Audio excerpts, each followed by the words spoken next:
Hello, আসসালামু আলাইকুম viewers, কেমন আছেন সবাই? আশা করি ভালো আছেন। আজকে আমি আপনাদের টুকরা কাপড় দিয়ে ডিজাইন আর বেবি ফ্রক বানিয়ে দেখাবো। তো ভিউয়ার্স, চলুন ভিডিওটি শুরু করি। তো প্রথমে আমি সাদা ও সবুজ কাপড় নিয়ে নিয়েছি। এই দুইটা কাপড় দিয়েই মূলত আমি আজকে এই জামাটি ডিজাইন করব। তো সবুজ কাপড়টা হলো আমার বডি পার্ট। এটা আমি লম্বায় নিয়ে নিয়েছি 7.5 ইঞ্চি এবং চওড়ায় 8 ইঞ্চির বেশি আছে। তো চওড়ায় আমাদের কিন্তু এতটুকু কাপড় লাগবে না। তো পুট নিয়েছি আমি 2 ইঞ্চি আর কাঁধ নিয়েছি 4.5 ইঞ্চি। তো আমি যেই পরিমাণ কাঁধ নিয়েছি ওই পরিমাণই কিন্তু আমি 4.5 ইঞ্চি বগলও নিব। এক্ষেত্রে বেবি যদি একটু হেলদি হয় তাহলে আপনারা 5 ইঞ্চি নিতে পারেন। তো আমি বগলটা সুন্দর করে মিলিয়ে নিলাম। এরপর ভিউয়ার্স, আমি গলার সামনে নিচ্ছি 2.5 ইঞ্চি পরিমাণ, আর গলার পিছনের গলাটা কিন্তু আমি একটু কমিয়ে 2 ইঞ্চি পরিমাণ নিয়ে নিব। এখন আমি সুন্দর করে দাগগুলো মিলিয়ে নিলাম। এরপর ভিউয়ার্স, আমি 1.5 ইঞ্চি পরিমাণ নিয়ে সুন্দর করে বগলটা মিলিয়ে নিয়ে, আমার বডি হচ্ছে 22 ইঞ্চি। তো 5.5 দুগুণা 11 আর 11 দুগুণ 22। তো সেই হিসাবে 4 পাটে আমার কাপড়টি আছে, 4 ভাগে কিন্তু আমি সুন্দর করে দাগ দিয়ে নিলাম আর 1 ইঞ্চি নিলাম সেলাইয়ের জন্য বেশি। তো নিচে ভিউয়ার্স, আজ আমি 20 ইঞ্চি কোমর নিব। তো 20-এর হচ্ছে 4 ভাগের 1 ভাগ হলো 5 ইঞ্চি, আর এখানেও আমি 1 ইঞ্চি সেলাইয়ের জন্য বেশি নিব। আপনারা সবসময় 1 ইঞ্চি বা 1.5 ইঞ্চি পরিমাণ সেলাইয়ের জন্য বেশি নেবেন। আর 1/2 ইঞ্চি পরিমাণ কিন্তু আমি নিচে রাউন্ড করলাম এবং কাঁধেও কিন্তু আমি 1/2 ইঞ্চি পরিমাণ রাউন্ড করেছি। এরপর ভিউয়ার্স, আমি সুন্দর করে বডি পার্টটা কেটে নিচ্ছি। তো ভিউয়ার্স দেখুন, এখানে আমি কাঁধের অংশটুকু কিন্তু 1/2 ইঞ্চি পরিমাণ ডিপ করে কেটে নিলাম। আর পিছনের গলাটা আমি প্রথমে কেটে নিয়ে এরপর আমি এক পাট উঠিয়ে নিয়ে এরপর আমি সামনের গলাটা কাটবো। তো ভিউয়ার্স দেখুন, আমি সামনের গলাটাও কিন্তু কেটে নিলাম। বডি পার্টের নিচের 1/2 ইঞ্চি ব্যাক ক্যামেরায় কেটে নিয়েছি। তো ভিউয়ার্স দেখুন, এখন আমি সুন্দর করে এই যে কাপড়টা, সাদা কাপড় অর্থাৎ নিচের অংশটা কিন্তু 9.5 ইঞ্চি পরিমাণ আছে। তো 9.5 আমার টোটাল কিন্তু এই ফ্রকের লম্বাটা হবে হচ্ছে 15 ইঞ্চি টিকবে। তো সেই হিসেবে ভিউয়ার্স দেখুন, আমি কিন্তু এখানে কুচি দেওয়ার জন্য 19 ইঞ্চি কাপড় নিয়ে নিয়েছি।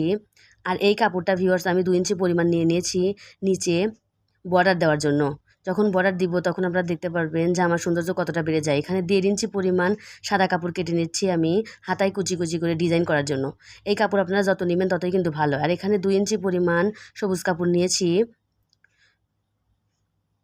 বোতাম ঘর বা বোতাম লাগানোর জন্য। তো এখানে আমার বোতামের পট্টি ব্লাউজে যেরকম লাগায় ঠিক একই নিয়মে আমি কিন্তু সুন্দর করে বোতামের পট্টিটি লাগিয়ে নিব। প্রথমে আমি একটা সেলাই দিয়ে নিলাম, এরপর আমি কেটে নিয়েছি। এরপর আমি অপর পাশে সেই 2 ইঞ্চি পরিমাণ কাপড় নিয়ে, এখন কিন্তু আমার কাপড়টি সোজা সাইডে আছে আর বর্ডারের কাপড়টি উল্টো সাইডে আছে। এরপর আমি উল্টিয়ে নিয়ে এরপর একটা ভাঁজ দিয়ে সুন্দর করে এই কাপড়টিকে ভিতরে ইনসাইড করে বরাবর একটি সেলাই দিয়ে নিব। কিছু কিছু ভিডিও ভিউয়ার্স বা কিছু কিছু কথা আপনাদের বুঝিয়ে বলা সম্ভব হয় না, আপনারা ভিডিও দেখে বুঝে নেবেন। অর্থাৎ আমি জামার কাপড়ের কথা বলছি। দেখতেই পাচ্ছেন এখানে আমি একটু ব্যাক ক্যামেরায় সেলাই করে নিব। যখন কাজ করি তখন আপনারা বুঝতে পারবেন। তো এখন আমি কাজ সেলাই করে নিচ্ছি। প্রথমে আমি একটা কাজ সেলাই করে নিব, এরপর আমি একই নিয়মে অপর কাঠটিও সেলাই করে নেব। আর অবশ্যই আপনারা কাঁধের সেলাইগুলো ডাবল দিবেন। ভিডিওটি অনেক লং হয়ে যায়, এই জন্য আমি আপনাদের একটা করে সেলাই করে দেখিয়ে দিই। তো দেখুন আমার কাজ জয়েন কমপ্লিট। এখন আমি এই কাপড়টি অর্থাৎ হাতায় যে কুচিটা দিব সেই কুচির জন্য কিন্তু আমি 1.5 ইঞ্চি কাপড় কেটে নিয়েছি, আপনাদের আগেই বলেছি। আর কুচির কাপড় যত বেশি দিবেন ততই কিন্তু সুন্দর লাগবে। তো প্রথমে আমি 2 সুতা পরিমাণ কাপড় সুন্দর করে ভাঁজ করে, একবার ভাঁজ করে আরও একবার ভাঁজ করে বরাবর সেলাই দিয়ে নিচ্ছি। এরপর ভিউয়ার্স, আমি সুন্দর করে মাঝখানে একটি দাগ বসিয়ে নিচ্ছি যাতে করে আমার দুই পাশের কুচি অর্থাৎ কাঁধের কুচিটা খুবই সুন্দর হয়, বগলের কুচিটা। তো দেখুন আমি পিন আপ করে নিচ্ছি। পিন আপ করলে খুবই সুন্দর হবে। আর এখানে আমি 1.5 ইঞ্চি পরিমাণ মানে কুচি দিব না, মানে বাদ রেখে দেখুন 1.5 ইঞ্চি পরিমাণ বাদ রেখে এরপর আমি কুচি দেওয়া সেলাই মানে স্টার্ট করব আর কি। আমার ভিডিওতে যদি কোনো ভুল ত্রুটি থেকে থাকে অবশ্যই আপনারা ক্ষমা সুন্দর দৃষ্টিতে দেখবেন, কারণ একটা ভিডিও তৈরি করা সাথে ভয়েস দেওয়া কিন্তু অনেকটাই কঠিন কাজ। আপনাদের ভালোবাসাতে কিন্তু আমি পেয়েই কিন্তু এই ভিডিওটা বানাই। তো আমি সুন্দর করে দেখুন ছোটো ছোটো কাট বসিয়ে নিচ্ছি যাতে করে হাতার ফিনিশিংটা অনেক সুন্দর হয়। তো দেখুন এরপর আমি একটা চাপ সেলাই দিয়ে নিব যাতে করে সুন্দর করে এই কুচির কাপড়টা বসে থাকে হাতায়। তো ভিউয়ার্স, ডিজাইন করা আমার শখ। আমি আমার এই চ্যানেলে কিন্তু খুবই সুন্দর সুন্দর জামা কাটিং ও সেলাই করে থাকি। তো আপনারা কীরকম ডিজাইন চান অবশ্যই কমেন্ট করে জানাবেন। তো ভিউয়ার্স, আমি একই নিয়মে কিন্তু ব্যাক ক্যামেরায় অপর একটি হাতা লাগিয়ে নিয়েছি। এরপর ভিউয়ার্স, আমি কিন্তু 1.5 ইঞ্চি পরিমাণ কাপড় সুন্দর করে 2 সুতো পরিমাণ নিয়ে বরাবর সেলাই দিয়ে নিচ্ছি। এখন কিন্তু আমার জামার কাপড়টি উল্টো সাইডে আছে, আর বর্ডারের কাপড়টিও কিন্তু আমার উল্টো সাইডে আছে। ছোটো ছোটো কাট বসিয়ে নিব যাতে গলার ফিনিশিংটা সুন্দর হয়। এরপর ভিউয়ার্স, আমি একবার ভাঁজ দিয়ে আরও একটি ভাঁজ দিয়ে সুন্দর করে জামার গলার বর্ডার দিয়ে দিব। এই বর্ডার ভিউয়ার্স আমার আরও জামার ভিডিওতে আছে, আপনারা আমার চ্যানেলে গিয়ে দেখে নেবেন যদি বুঝতে আপনাদের সমস্যা হয়। তো দেখুন আমার কত সুন্দর হয়েছে জামার গলার ডিজাইনটি, অর্থাৎ বর্ডার ডিজাইনটি। তো এখন আমি ভিউয়ার্স জামার মাঝখানে সাদা কাপড়টিকে সুন্দর করে পিন আপ করে নিচ্ছি যাতে করে আমার কুচিগুলো একদম সমান থাকে।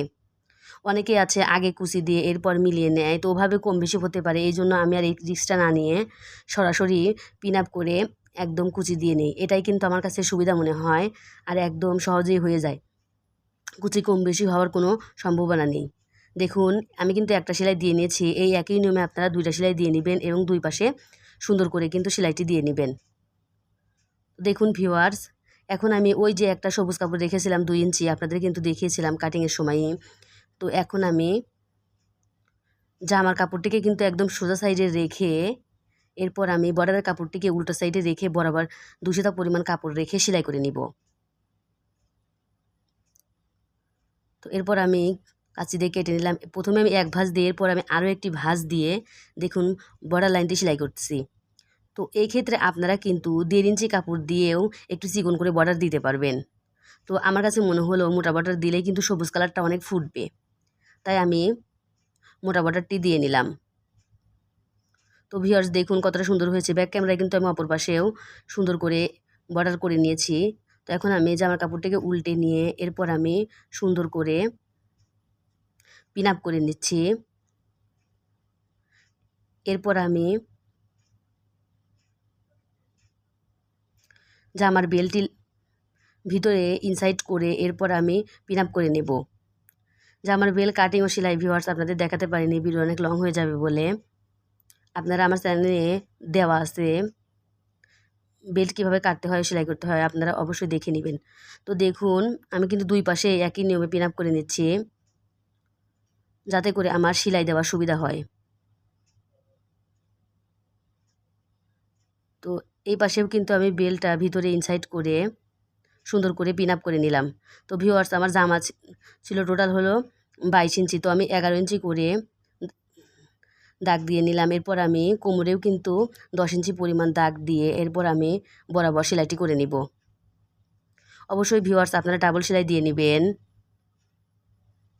অর্ডারই করুন আর নিজের জন্য করুন। জামার ডিজাইনটি কেমন হয়েছে অবশ্যই কমেন্ট করে জানাবেন। আর ইউটিউব থেকে দেখে থাকলে সাবস্ক্রাইব করে রাখবেন, আর ফেসবুক থেকে দেখে থাকলে অবশ্যই একটা লাইক দিয়ে শেয়ার করে দিবেন। তো একই নিয়মে কিন্তু আমি অপর পাশেও সেলাই করে নিচ্ছি। এখন ভিউয়ার্স আমি সুন্দর করে জামাটি উল্টিয়ে নিব। দেখুন সুন্দর করে জামাটি উল্টিয়ে নিয়েছি, আর পিছনে আমি একটু বড় বড় সেলাই দিয়ে নিয়েছিলাম। ওই যে বোতাম ঘর আছে সেটা কোনো সমস্যা নাই, পরে কিন্তু আমি খুলে নিব। তো আজকে এই পর্যন্তই। আপনারা সবাই ভালো থাকবেন। আল্লাহ হাফেজ।